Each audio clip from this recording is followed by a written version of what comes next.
thank you for coming on at a distance, and we're really excited to talk to you and always happy to include people from the arts with this program.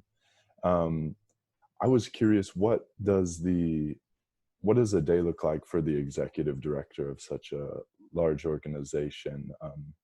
I'm sure people are curious to hear about the behind the scenes at a place like AHA. Sure. Well, first of all, I think it's kind of a misconception that we're a large organization. We're actually quite small.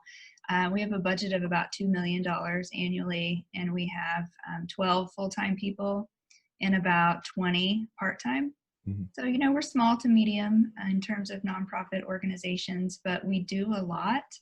And we do that through partnerships and working through other organizations. So I think maybe it feels like we're bigger than we are.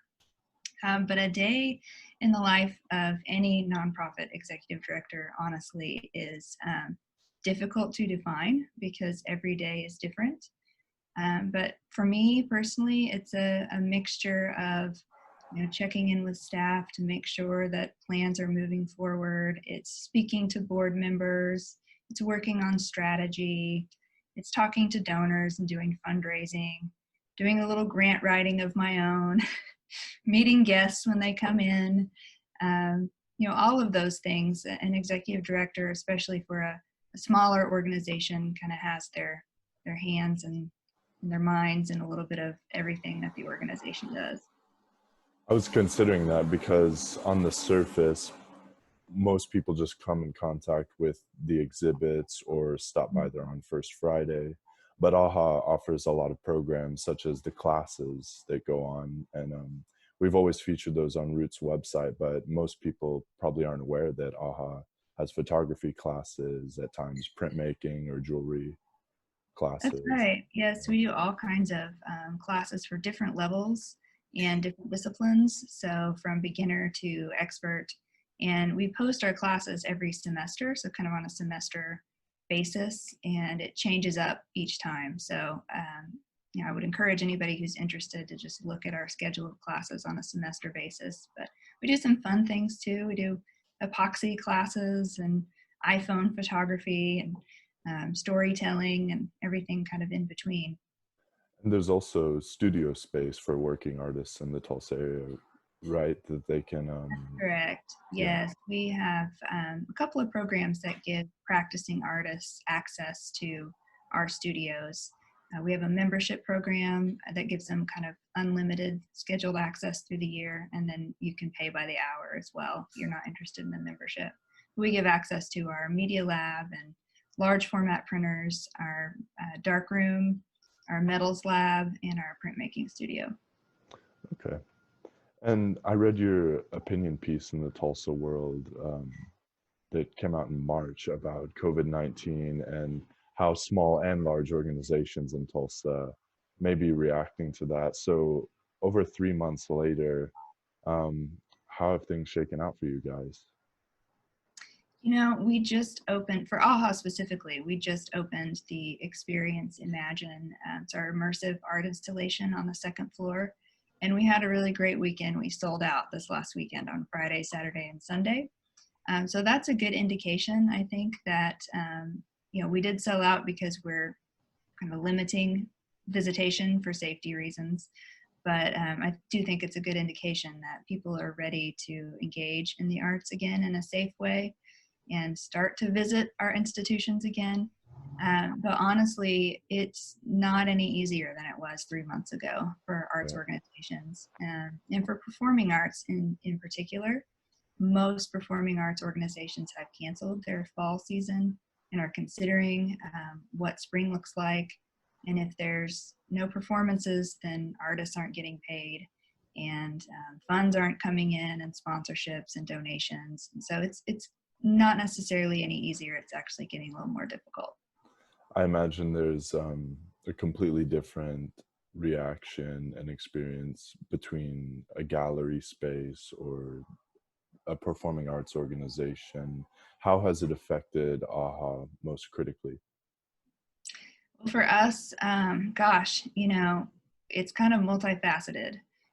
For on the basic level, we had to close our building we canceled all of our school and community programs, as everybody did, Mhm. and we had to cancel all of our events. So until recently, right? So what arts organizations like AHA do is create art for people to Right. come and experience. And when you have to close down, it doesn't only affect, you know, your revenue stream, which is obvious because we sell tickets to those things, Right. etc. But it's really kind of emotionally difficult because this is what we're all passionate about doing.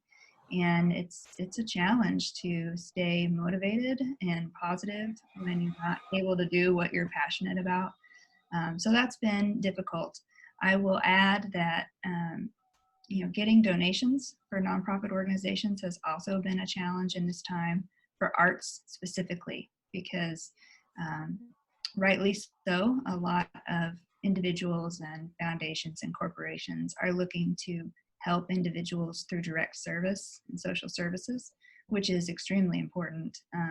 But it just makes it even that more difficult for the arts groups to get funding. So that's been a challenge.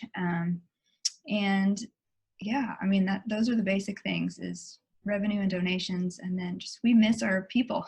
You Yeah. know, we miss that magical moment when somebody sees an exhibition that you know, affects them personally, or experiences a performance, or the kids' faces when they come in and see the experience on the second floor. It's going to be tough in the fall too, because you know, school looks different. Field trips are likely not going to happen, and you know, those are some of our best days, is when our building is full of kids, right? I imagine there were unique challenges presented by the experience Imagine, because it's a large scale interactive arts installation. So rather than just looking at pictures on the walls, for people who haven't seen it, the first experience, you know, it's really tactile. You're touching things, you're going through tunnels, you're entering little rooms. I imagine that it was difficult to approach the protocols and sorts for opening this. So what kind of safety measures are in place for the people who are still concerned about that? Sure, that's a great question. In the process of completing that installation in the spring, we planned to open in May, and you know, that was canceled obviously. And it gave us a little bit more time, and it gave the artists some more time to rethink some of those interactive elements. And so when a visitor comes to see the experience now, if they saw the first iteration, they will see a difference. It is more open. There's a lot more space for people to spread out. It still has that interactive element to it, but it's a little less tactile, a little more cerebral, I guess I would say. Okay. And so you will notice that.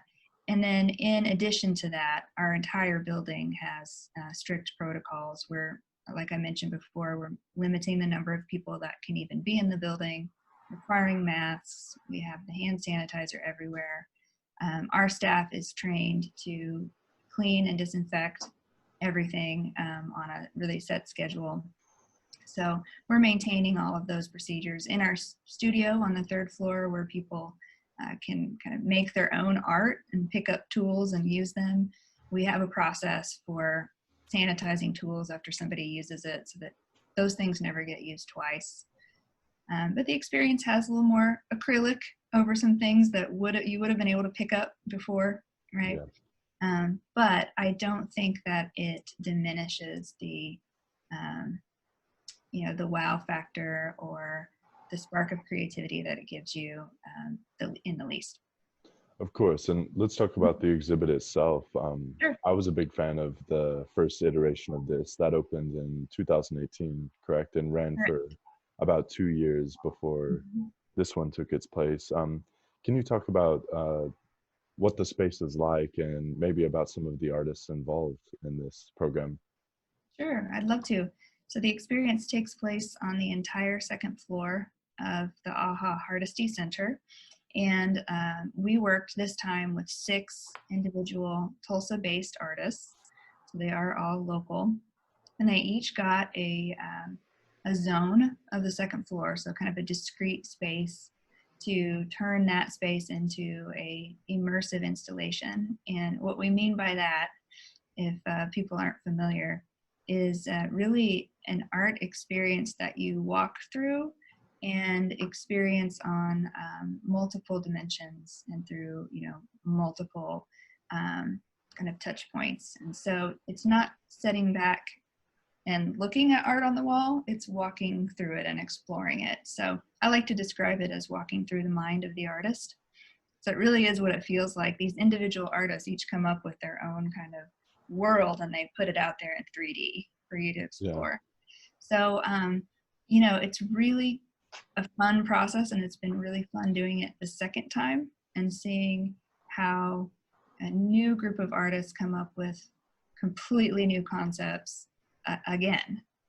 So artists are just, their creativity is unlimited, but we have 6 separate environments. The data miner is by Alton Markham, and it is kind of a take on the story of your personal data and how much of it is collected and where does it live, and do you know what it's going to be used for in the future, and are we kind of letting go of our personal freedoms by taking that for granted. So that's a really interesting space.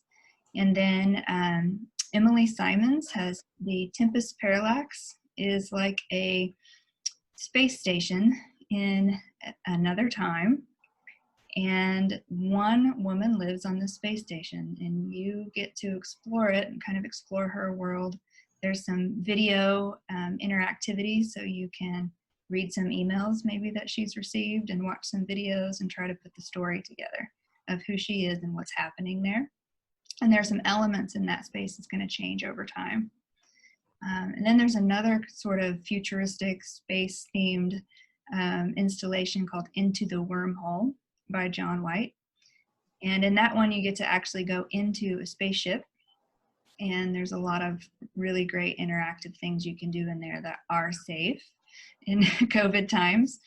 And then we have Grow by Catherine Hare, and this is the one that kind of stands out from the rest and connects them all in a really unique way, because it is based on nature, and it's a outdoor exploration in an indoor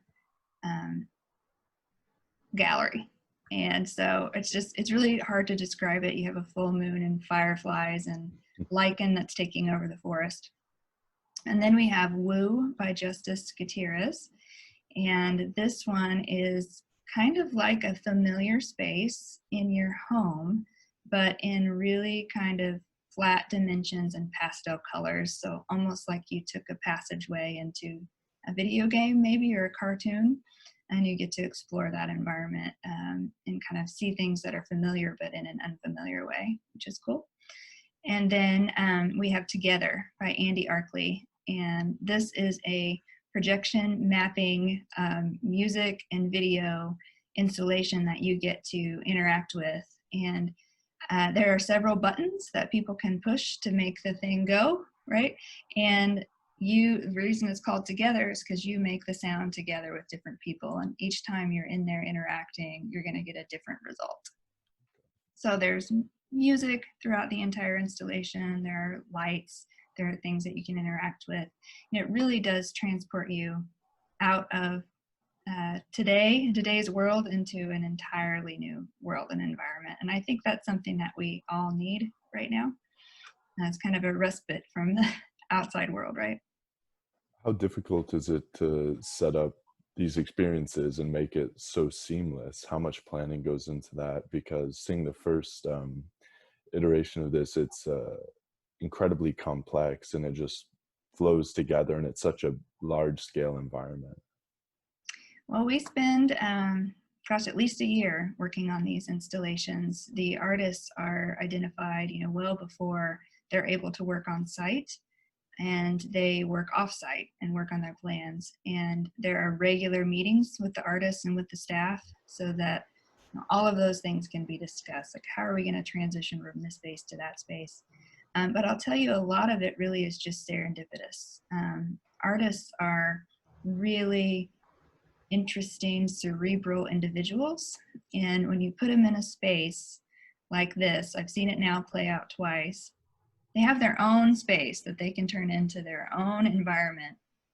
But in working on that floor and constantly interacting with the other artists, you start to see it spread, you know, and their ideas kind of combine, and them getting thinking kind of in the same pattern.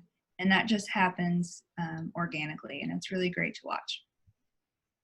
And what are the main differences that you've noticed from the first experience as opposed to this new version? Oh, it's entirely different because it's 6 entirely different people. Right? What Okay. you get in the experience really is each zone comes from that person and that person's brain.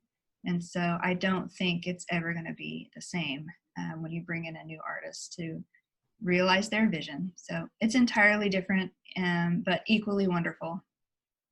And then right now in the gallery on the main floor, there's a exhibit called Reconvening that's a juried selection of Indigenous artists. Could you talk about that? Sure. So this is an exhibition of contemporary Indigenous art, Native American artwork that the artists are all based in the state of Oklahoma. And it's a really wonderful show that was curated and juried, as you mentioned, to showcase contemporary Native art, because you know, we are a contemporary art gallery, and often the expectations of Native art is more folk art, which is important as well. But you know, Native Americans are living and breathing with us today and creating all kinds of art forms. So it's really an attempt to showcase that to our community. And I think that we've succeeded. It's a beautiful show. Well, I'm excited to get to see this new version of the experience and reconvening when I can.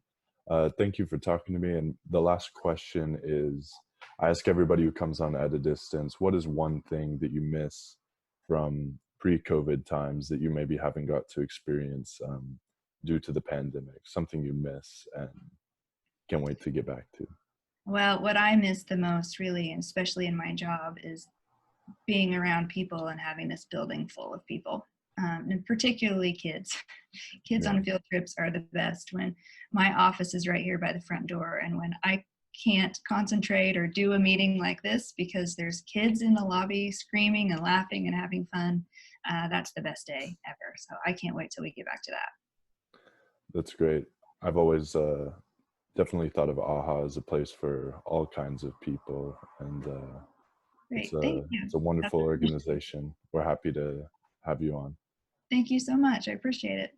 Thank you. Have a good day. I'll All talk to you right, later. thanks. All Bye. right, bye-bye.